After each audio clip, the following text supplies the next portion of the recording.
Ya desde el Renacimiento en el arte se valoraba en las mujeres la gran capacidad de orientación al detalle en la pintura. No obstante, esas artistas no lo tuvieron para nada fácil. Correrse de los esquemas habituales en los que se las insertaba era prácticamente misión imposible. ¿O no? Hoy nos vamos a conocer una pionera del Renacimiento flamenco.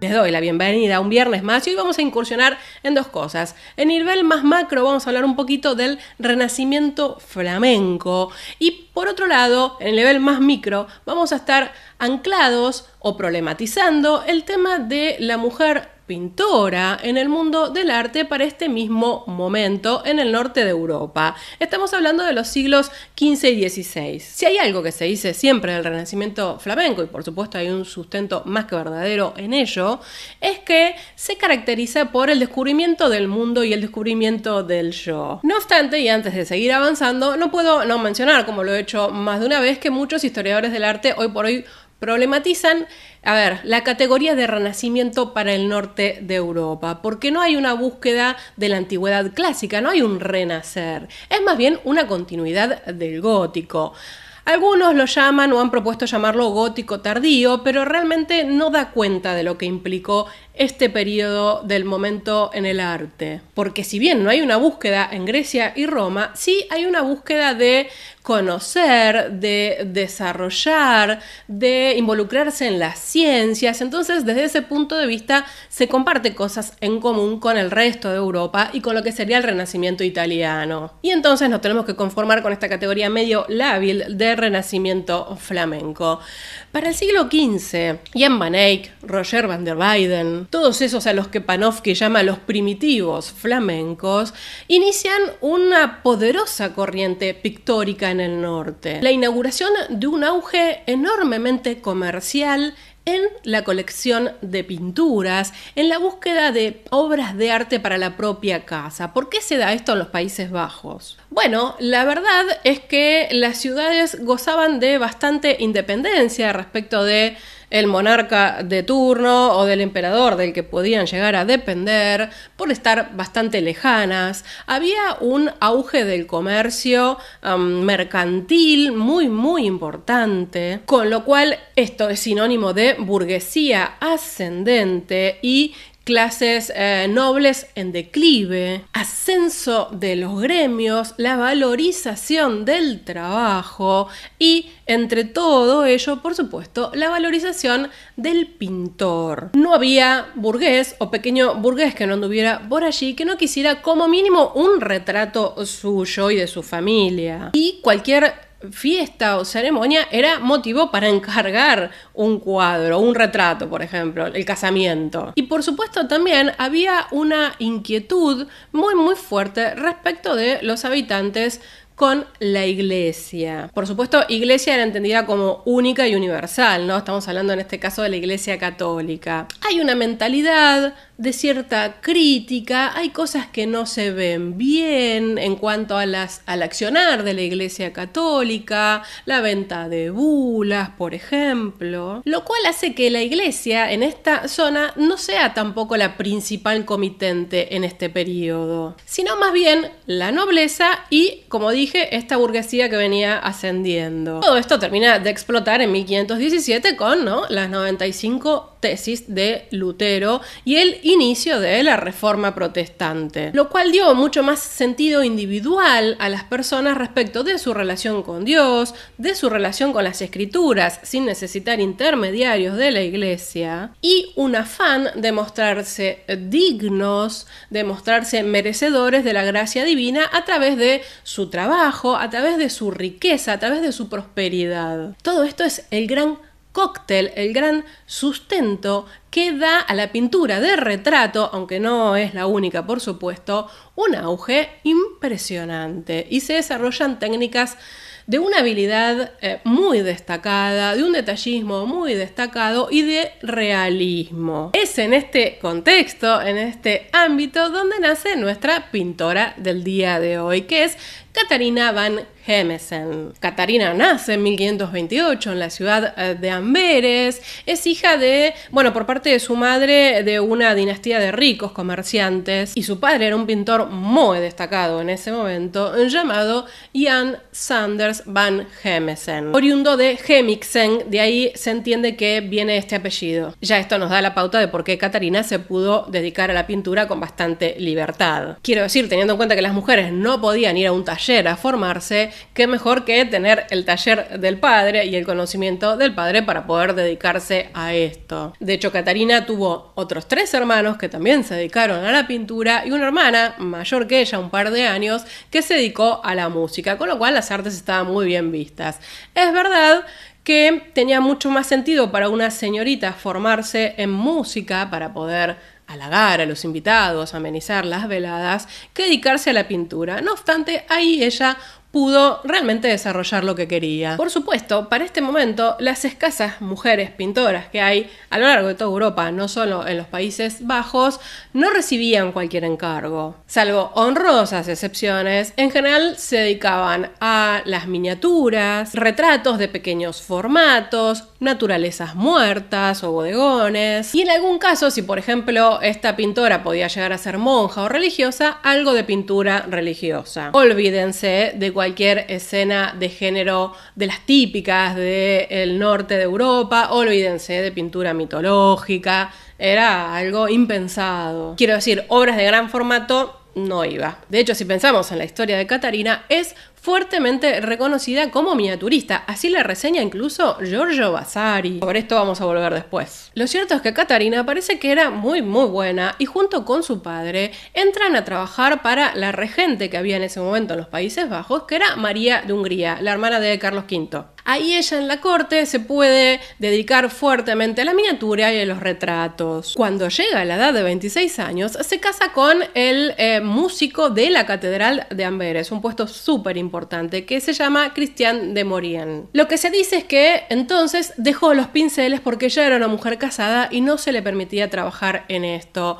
La verdad es que no es tan así, ya nos vamos a encargar de demostrarlo. 2 años después, María de Hungría abandona la regencia de los Países Bajos y vuelve a España. ¿Y qué pasa? Se lleva a Catarina y a su marido como integrantes de la corte, quiero decir, con lo cual podemos entender que realmente la valoraba muchísimo. Además de que hay que decir que era muy normal, lo que era la costumbre, que vos te movieras con todo tu séquito, ¿no? Catarina estará un par de años en España hasta la muerte de María de Hungría. Muerto ya su mecenas, el matrimonio vuelve a los Países Bajos, de donde eran oriundos, pero la verdad es que se fueron muy bien acomodados, porque María de Hungría los valoraba muchísimo, sobre todo a Catarina, y le dejó una muy suculenta pensión. Y para poder entrar a la obra de Catarina, quiero hacer una pequeña mención a quién era María de Hungría respecto a las artes. Fue una mecenas increíble y tenía un ojo enorme. Muy buena parte de la colección, incluso que hoy hay en el Museo del Prado, tiene que ver con ella. Ella fue la que le encargó a Tiziano el retrato de Carlos V a caballo, por ejemplo. Encargó esculturas a los Leonis. Compró el Descendimiento de Roger van der Weyden, que hoy por hoy está en Madrid, en el Museo del Prado. Quiero decir, era una mujer muy culta y muy exigente respecto de las artes que adquiría. Y contrata a Catarina y a su padre. Pero vamos ya a conocer a nuestra protagonista del día de hoy, que vengo hablando y todavía ni siquiera vimos una obra de ella. La quiero presentar a través de su autorretrato. Y lo que vemos acá es una forma de entender el arte y la pintura que es diferente a Italia y que va a inaugurar un nuevo camino, Catarina. Vemos que hay una búsqueda, como en todos los pintores del norte, de un modo naturalista, de un modo bastante realista y de mucha minuciosidad. Se autorretrata como una mujer pintora, como una artista. Aparece frente al caballete, dispuesta a pintar. En la mano izquierda tiene una paleta pequeña, rectangular, donde incluso podemos ver la paleta de colores que usa. Sostiene además esos pinceles tan pequeños, tan finos, lo cual nos orienta a la miniatura, al detalle. La mano derecha con la que estaría pintando está apoyada sobre el tiento, pero al igual que muchos otros pintores masculinos, se retrata también con todas las galas. La cabeza tiene el pelo recogido, con una raya al medio muy prolija, y tiene una fina toca bordada. Que miren ustedes cómo recorre el contorno de la cara. Está mirando al exterior, pero no nos está mirando a nosotros espectadores. Uno puede pensar que está mirando el espejo, ¿no? Que está usando para retratarse. Interesa mirar qué es lo que está preparando para pintar. Un retrato, ¿no? Se ve la cabeza apenas, el esbozo. Pero me olvidé de nombrar el resto de la ropa. Miremos la riqueza de su vestimenta, muy destacada, muy de gala. Podemos ver la textura del terciopelo, el brillo. E interesan algunas cosas acá, por ejemplo en su técnica. Cuando vemos la cara, el rostro, vemos que hay un trabajo muy delicado y muy preciso de las carnaciones. Uno no ve la pincelada, mismo tampoco en el pelo. Sin embargo, en la ropa suelta el pincel, ¿no? Y aparece una pincelada evidente, más enérgica, que le ayuda a desarrollar las texturas y que a la distancia hace un efecto muy logrado. Luego, la voluntad de realismo en el marco del cuadro, en el caballete. Y hay algo también del orden del desafío técnico que amerita ser mencionado. ¿Qué implicaba ser miniaturista?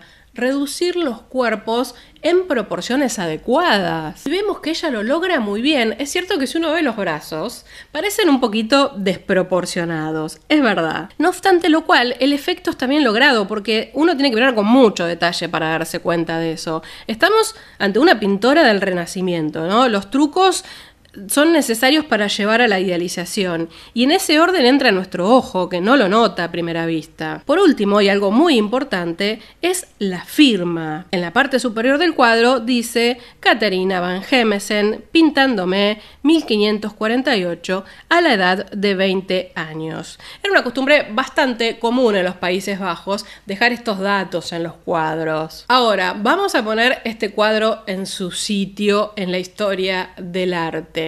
Es el primer registro que hay de un autorretrato, es decir, de una mujer pintándose a sí misma como pintora. Es el primer autorretrato femenino y va a ser escuela, créanme, sobre esto también vamos a volver. Entonces quiero citar a Craig Harbison en la obra El espejo del artista, se la voy a dejar por acá mencionada. Catharina van Hemmesen se sabía un caso excepcional. Los artistas eran formados desde temprana edad en un entorno exclusivamente masculino y esto hacía muy difícil el acceso de una mujer a la profesión.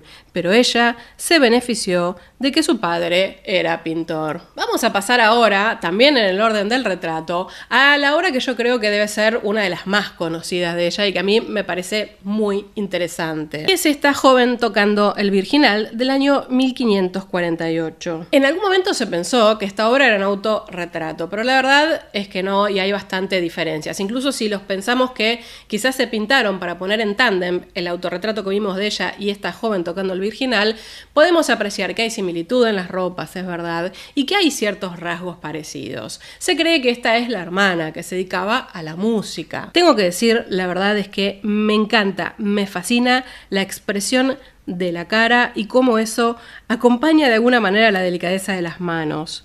Nuevamente nos encontramos con un trabajo de las carnaciones muy delicadas, sin pincelada evidente y más soltura en el manejo de las texturas de las ropas. De hecho, cuando vemos el tipo de ropa que es muy similar al de Catharina, se sostiene bastante la hipótesis de que fueron pintados para estar en tándem, ¿no? Uno al lado del otro. Y este retrato, además de mostrarnos una voluntad realista, también nos interesa, nos acerca a cómo era la vida de las mujeres en este momento. Ya está bien visto que aprendan artes varias, como en este caso la música. Es cierto que está tocando el Virginal, ¿no? Un nombre más que claro para asociar a una joven mujer casta. Nuevamente nos encontramos ante un fondo neutro, algo que no mencioné en el autorretrato de ella, pero que van a ver que va a ser su firma de alguna manera. Es muy interesante aquí el trabajo de iluminación que hace sobre el rostro. Hay todo un juego de luces bastante trabajado, pero por sobre todas las cosas vuelvo sobre la expresión de esta joven, ¿no? Que está como concentrada en la música y hasta un poco ida, como en pausa. También tiene firma, lo cual eso nos da la pauta,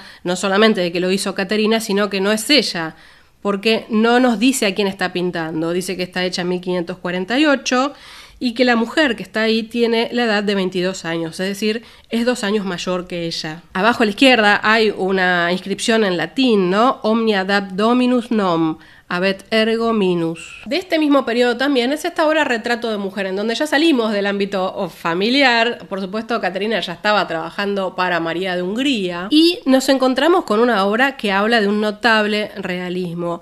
Es como que traslada ese cierto clima de introspección, de intimidad. Sabe usar ese fondo neutro versus la luz y el juego de sombras.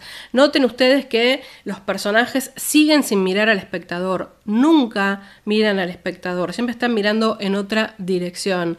Pero todos se muestran serenos, dueños de sí mismos, parecen personas muy de lo que la mentalidad protestante, ¿no? Muy dignas, tranquilas, discretas. Esta obra es interesante porque hay un trabajo también con la textura del bordado. Fíjense ustedes la cadena y la posición de las manos. Eso es algo que vamos a empezar a ver en los próximos retratos también. Quiero decir, cómo Caterina le empieza a encontrar la vuelta a la posición de las manos, sobre todo femeninas. Y ahora nos pasamos a un retrato que a mí me fascina porque, si bien no planteé esta entrada como una cuestión muy evolutiva, es cierto que acá notamos un cambio, mucha más madurez en la artista. Este retrato de mujer con perro, que hoy por hoy está en la National Gallery, también firmado en el año 1551. Noten ustedes primero las texturas, el trabajo con los diferentes tipos de telas, con los bordados, pero por sobre todas las cosas, la expresión tan lograda de esta mujer. Una mujer que parece mayor, pero delicada, estilizada. Y además del perrito, que por cierto es muy simpático y también tiene su collarcito, miren ustedes ahora también las manos.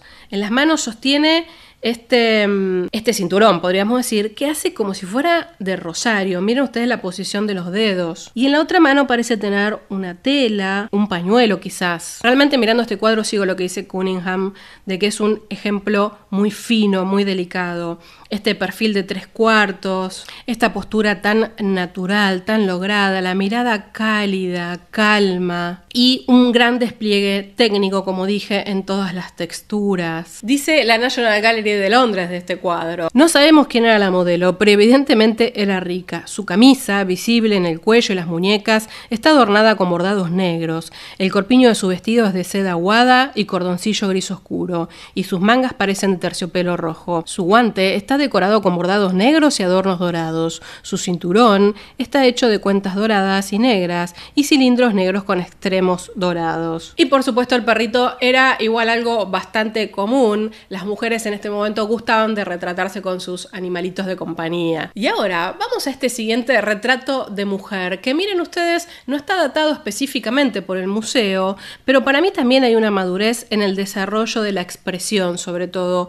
Es un retrato muy intimista el que logra acá. Hay un recorte de la figura sobre el fondo, un trabajo de la luz muy atractivo que se centra en el rostro. No sabemos quién es la retratada. De nuevo la búsqueda adecuada de la posición de las manos de las mujeres retratadas. Es muy interesante el rostro de esta mujer, que en un fondo neutro también tiene una mirada como neutra, calma, ida. En otro lugar está absorta. Es un retrato bien psicológico el que logra acá. Y llevamos con los últimos retratos para pasar a otro tipo de obras, pero a mí me parecía bastante atractivo también para seguir viendo cómo va madurando en su obra este retrato de mujer, y también podemos poner el otro retrato de hombre de la National Gallery. El retrato de mujer me encanta porque miren ustedes las manos de la señora jugando con el anillo. Todo el detalle de la vestimenta, y algo que junto también a este retrato de hombre del año 1552 podemos ver. Sus figuras son muy características. Fíjense ustedes que son todas muy estilizadas, es decir, como que todos tuvieran el mismo tipo de cuerpo. Este retrato de hombre, en el que me voy a detener un poquito más, es muy interesante porque es la última obra firmada de Catarina y es de 1552. Tampoco sabemos la identidad de este señor, pero parece un hombre rico sin duda. Basta con mirar el tipo de adorno adornos de oro, la espada, el cinturón, los anillos de las manos. Uno engastado con un escudo y otro, noten ustedes, algo de la moda del siglo XVI, que era colgar los anillos en los collares. Posiblemente se creía que era como una prenda de afecto. La pose me parece muy canchera, muy lograda. Y uno podría ver acá, ¿no?, la típica retratística de los Habsburgo. Esto de tener la mano sobre la empuñadura, la posición de la otra mano sobre el cuerpo. Realmente tiene una gran capacidad de estilización y de elegancia, Catarina. Para cerrar esta parte de retratos, y ya que empecé hablando del renacimiento flamenco y el descubrimiento del mundo y del yo, voy a citar nuevamente a Harbison. El énfasis que el norte concedía al oficio en la creación artística implica, casi sin excepción, cierto preciosismo. Y este, a su vez, subraya en la obra, en ocasiones para bien, otras para mal, un sentido de estatus o distinción social.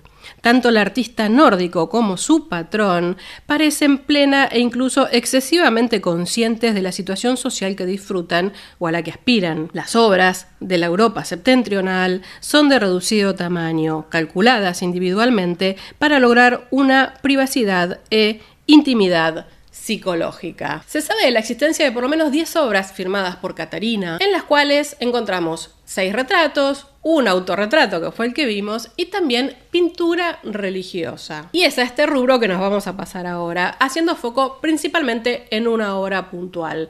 Pensemos lo siguiente igual. No hay mucha obra atribuida a Catarina porque se pudo haber perdido o porque puede estar mal atribuida también. Ella trabajaba para su padre y trabajaba en un taller, con lo cual era parte de todo el grupo. De hecho, este retablo de Tendilla, en el que tiene buena parte de él atribuida a Catarina, bueno, se trabajó bastante tiempo después. Y es muy interesante esta obra porque también nos permite problematizar lo que dijimos antes de que se casó y dejó de pintar. Pues no, esto está en España, ella lo hizo después de casada, cuando viajó con la corte de María de Hungría. Y de hecho, se sabe que allí se dedicó a formar también en pintura a las damas de la corte y además hizo este trabajo con su padre y se cree que también otros artistas, hay 4 manos por lo menos identificadas. De todo este enorme retablo, el retablo es pala de altare, ¿no?, para los italianos, esto que va detrás del altar justamente.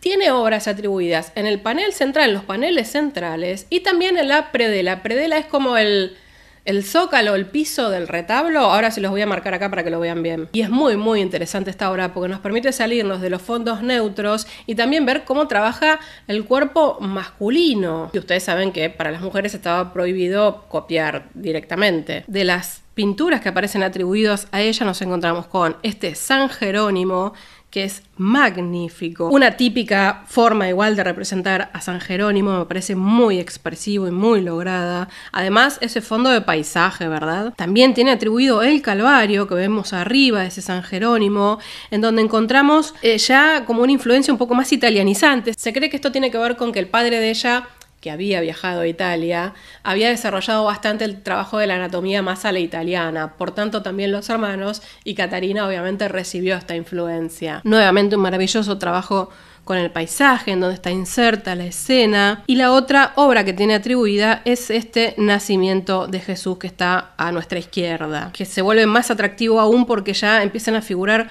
muchos más personajes para poner en escena, lo cual también es un desafío. Y nos vamos a detener un poquito en las 3 obras de la predela, en donde nos encontramos con este San Sebastián. Noten ustedes la anatomía bastante musculosa y desarrollada. De nuevo, esa suerte de perspectiva atmosférica, ¿no?, esos azulados que a uno lo recuerdan tanto a Da Vinci y a Rafael. La expresión de San Sebastián, ¿no?, focalizado en Dios, en el cielo y no en el sufrimiento. Fíjense ustedes la delicadeza con la que presenta las lastimaduras también, no hay un baño de sangre allí. Luego tenemos en el centro la escena de la visitación, donde estas 2 mujeres, ¿no?, se están tocando la panza, justamente María y su prima, embarazada, una de Cristo y la otra de Juan. Y luego este San Francisco recibiendo los estigmas, ¿no?, este episodio tan potente de la vida de San Francisco, que tiene una postura corporal un tanto extraña, ¿no? Parece que se está arrodillando, y atrás miren ustedes lo expresivo de su compañero. Y ahora vamos a meternos con algunas ideas un poco más macro, tanto de Catarina